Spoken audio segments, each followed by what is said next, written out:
こんにちは。今日も見てくれてありがとうございます。エミリです。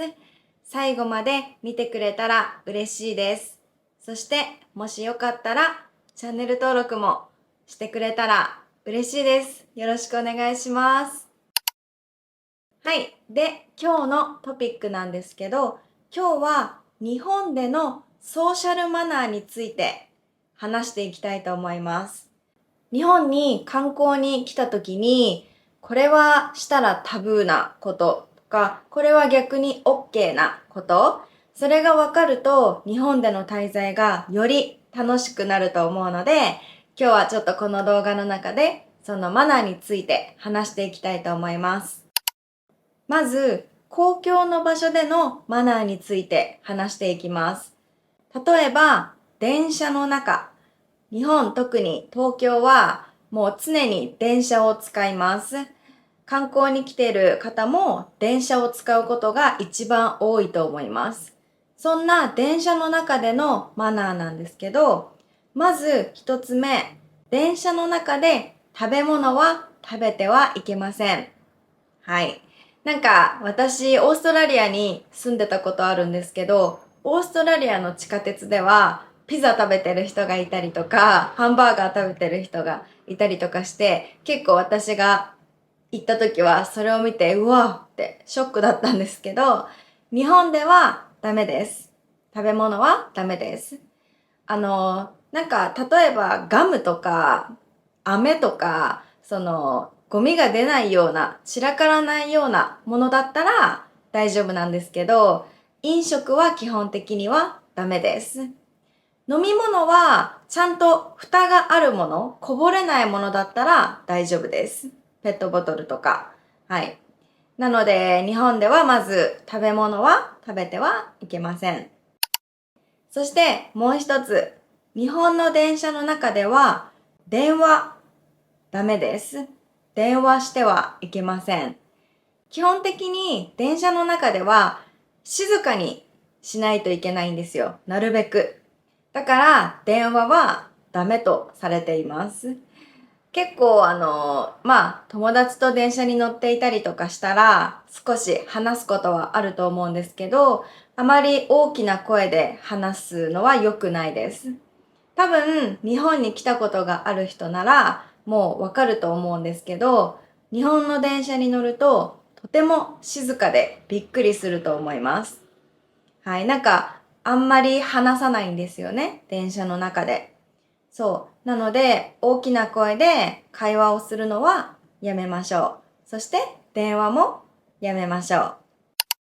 そして、もう一つ、バッグの持ち方なんですけど、バックパックを背負ってる外国人の観光客の方も結構多いと思うんですけど、バックパックを持っているときは、電車の中では前に持ちます。前にバッグが来るように持ちます。っていうのも、後ろにあると、やっぱり、他の人にぶつかってしまったりとか、あとは、満員の時、日本の電車、特に朝と夕方はもうぎゅうぎゅうなんですけど、そんな時に後ろにリュックがあると、他の人の邪魔になってしまいます。なので、前に持てば自分の目で、どのぐらいの人にぶつかるかがわかるじゃないですか。後ろだとちょっとコントロールできないので、みんな前に持って他の人の迷惑にならないようにしています。はい。なので、大きなリュックを特に持っているときは前に持つようにしましょう。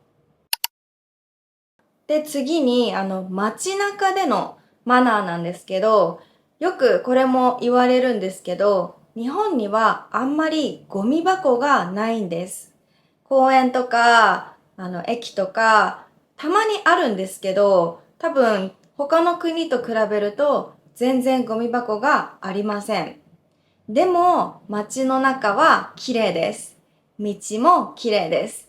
これは私たちが昔からゴミは自分で家に持って帰るという教育をされてきたからなんですよね。絶対にゴミは自分で持って帰る。置いていかない。捨てない。ということを子供の時から教育を受けているので、ゴミ箱がたとえなくても自分で持って帰ったりとか、あとはゴミ箱を探すとかして、絶対に街の中にゴミは捨てません。当たり前なんですけど、はい。なので、結構旅行中にゴミが出てしまって、持ち歩くのめんどくさいなって思うかもしれないんですけど、ゴミ箱を見つけるまでは我慢して、それかホテルに持って帰るまでは我慢してください。はい。皆さんのおかげで日本は綺麗が保たれますので、どうぞよろしくお願いします。次に、レストランでのマナーです。レストランでは基本的に入店したら店員さんが来るまでは席に座りません。勝手に席に着くことはダメです。店員さんの案内があってから席に着くようにしましょう。そして、多分聞いたことあるかなと思うんですけど、よくレストランに入ると、いらっしゃいませ。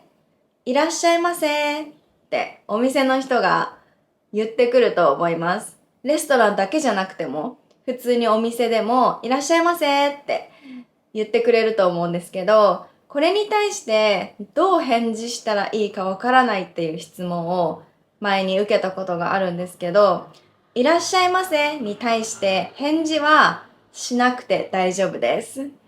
ただちょっと微笑んでスマイルではーいって会釈するぐらいというか基本的には本当に何もしないです。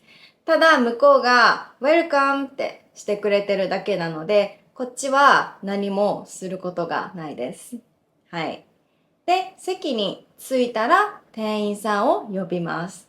すみません。すみません。か、ボタンが最近はありますので、タッチパネルで iPad とか置いてあって、そこから注文できるお店も多いです。なので特に日本語が話せない方は、その方が簡単ですよね。イングリッシュメニューもあります。で、あと、これも日本の文化なんですけど、レストランに2種類あって、レストランと居酒屋っていうのがあります。居酒屋っていうのは基本的にお酒を飲む場所です。レストランはご飯を食べる場所です。もちろん居酒屋にもご飯たくさんあります。お酒飲みながら食べるので。でもメインはお酒です。なので東京はもう本当にたくさん居酒屋があります。で、レストランは普通に他の国と同じようにレストランなんですけど、居酒屋独特のルールっていうのがあって、それをちょっと紹介しますね。まず、居酒屋ではさっき言ったようにお酒を飲む。そしてご飯も食べる。これがワンセットなので、居酒屋に行ってご飯を食べて、お水で大丈夫ですっていうのはとても失礼なのでやめましょう。もしお酒が飲めなくても、ジュースやお茶を頼むとか、必ずワンドリンクは頼むようにしましょう。ワンドリンク、ワンフード。これはマナーです。もし、お水お願いしますって言って、ご飯だけを食べたとすると、多分店員さんが、すみません、ワンドリンク注文お願いしますって言うと思います。結構、私も外国の方のツアーに行くと、ドリンク大丈夫です。お水で大丈夫です。っていう人多いんですけど、日本ではあんまり良くないかもしれないです。レストランならいいんですけど、居酒屋でそれをするのはとても失礼に当たるのでやめましょう。そしてもう一つ、居酒屋に行くと、お通しっていうシステムがあります。お通しっていうのは、来たら最初に出てくる小さい料理のことです。これはあなたが頼んだ、頼んでない、関係なく必ず来ます。そう。で、これを断ることはできません。ちょっと理解できないルールかもしれないんですけど、頼んでないのにわざわざ来て、それ別に食べたくもないのに、ちゃんとそれのお金取られちゃうんですよ。だから結構、いらないって思う方多いと思うんですけど、これは日本の文化の一つで、日本って基本的にチップの文化ないじゃないですか。その代わりに居酒屋に行くとお通しっていうのが来て、これに対してもう強制的に安いんですけど、数百円なんですけど、お金が少しかかる。これは店に対してのお金、サービス料というか、店に対してのお金を自動的に支払ってるんです。その代わり小さい、料理がもらえますよ、みたいな。そんな感じのシステムです。なので、いらなくてもチップだと思って、必ず受け取ってください。一回私なんか外国人の方と一緒にいるときに、お通しいらないですって断ってるのを見たことがあって、それですごくその時に、知らないからしょうがないんですけど、店員さんもちょっと困っていて、その時私はこれは受け取らないといけないんだよって説明したんですけど、結構知らない人多いなって感じるので、お通し最初に頼んでもない小さい料理が来た時は断らずにそれはちゃんと受け取ってください。あと、日本に観光に来たら、多分必ず行くのがお寺と神社だと思います。日本にはたくさんお寺と神社があって、東京だけでも4000あると言われています。たくさん街の中にあります。で、まず、神社とお寺の違いは皆さん知ってますか？何ですか？それぞれ宗教が違います。神社は神道。そしてお寺は仏教です。なので、それぞれ宗教が違います。見た目はとても似ているので、パッと見、どっちがお寺で、どっちが神社かわからないと思うんですけど、名前が書いてあるか、あとは見極めるポイントの一つとして、鳥居っていうのが、こういう鳥居っていうゲートがあります。で、それがなんかエントランスゲートみたいな感じなんですけど、それ鳥居があると神社です。はい。ないとお寺。基本的に。特例もありますが、基本的にはそうです。なので、鳥居があったら、ここは神社なんだな。なかったら、ここはお寺なんだなって思ってもらえたらいいと思います。そして、神社の中、お寺の中で写真撮るのは、外なら OK です。外。例えばその外観がとても綺麗で写真撮りたいなって思ったら、それは OK です。でも、実際に本堂の中に入ってお祈りするとき、本堂の中は写真はダメです。本堂の中では静かにしないといけないし、写真もダメです。でも、外は写真基本的には OK です。で、さっき神社とお寺の違いについて話しました。宗教が違います。なので、お祈りの仕方も少し違います。まず、本堂の中に入ると、このお金を入れるボックスが置いてあります。これはお寺、神社、両方同じです。置いてあります。そこにコインを投げます。そこまでは同じです。で、お寺の場合、合唱、このポーズをして静かに祈ります。これだけです。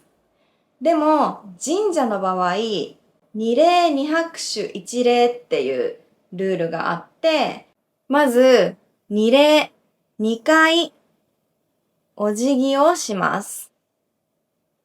そして、2回拍手をします。そして祈ります。で、最後にもう一度お辞儀をします。2回お辞儀、2回拍手、1回お辞儀の1セットです。これが神社。なので、まあね、日本の文化に慣れてなかったら難しいなとは思いますけど、なるべくルールに沿ってお祈りしましょう。結構最近だと英語とかでやり方が書いてあったりとかするので、それを見てもいいかもしれません。あと、細かいルールになるんですけど、鳥居をくぐるときは一度、お辞儀をしてから鳥居をくぐります。今から入らせていただきますっていう、ちょっと神様へのね、挨拶じゃないですけど、一度お辞儀をして通ります。でも正直これはやってない人結構多いので、まあもしできたらやってくださいという感じです。すごい細かいルールなので。さらに細かく言うと、鳥居をくぐってから本堂まで行く道は真ん中を歩いてはいけません。端っこを歩かないといけない。なぜなら真ん中は神様が通る道だから開けておかないといけないっていうルールもありますが、これは本当に細かいですし、結構無視してる人が日本人でもちょっと多いかもしれない、正直。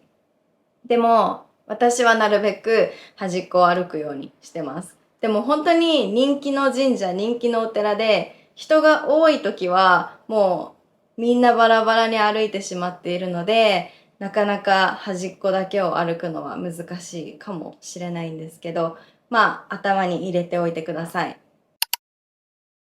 はい、実はまだまだ細かいルールで言ったらたくさんあるんですけど、とりあえず今日の動画ではこれぐらいにしておきます。日本に来たらとにかく楽しんでほしいのはもちろんなんですけど、リスペクトもしていただけると嬉しいです。結構外国人観光客とっても増えていて、私たちは嬉しいんですけど、一部の人がマナーを守っていないと私たちはとても悲しくなります。なので、ぜひ日本に来たら日本のルールに従って動いていただけると嬉しいです。今日は結構レッスン動画になってしまいましたけど、どうでしたか？知っている知識はありましたか？日本に来た時はぜひ、エミリーの動画であんなこと言ってたなって思い出してもらって、ルールを守ってくれたら嬉しいです。では、今日も見てくれてありがとうございました。また次の動画で会いましょう。バイバイ、またねー。